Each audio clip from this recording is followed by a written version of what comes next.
নমস্কার বন্ধুরা। আজ 15 ফেব্রুয়ারি আর কলম্বোর মাঠ আজ সাক্ষী থাকল এক ঐতিহাসিক লড়াইয়ের। যে পাকিস্তান ম্যাচ বয়কটের হুমকি দিচ্ছিল তাদেরই মাঠের লড়াইয়ে ধুলোয় মিশিয়ে দিল টিম ইন্ডিয়া।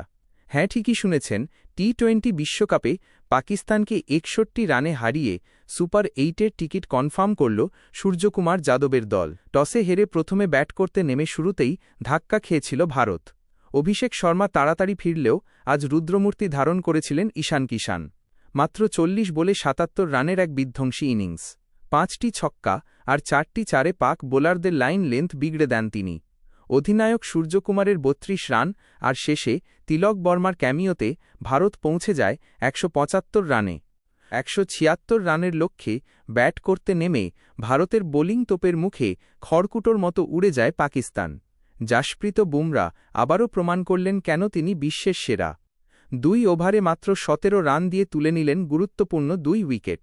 অন্যদিকে অক্ষর প্যাটেল আর বরুণ চক্রবর্তীর ঘূর্ণিতে দিশেহারা বাবর আজম থেকে সালমান আগা।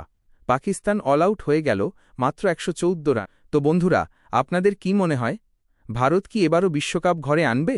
কমেন্ট করে অবশ্যই জানান। আর ভিডিওটি ভালো লাগলে লাইক করুন এবং লেটেস্ট ক্রিকেট আপডেটের জন্য আমাদের চ্যানেলটি এখনই সাবস্ক্রাইব করুন।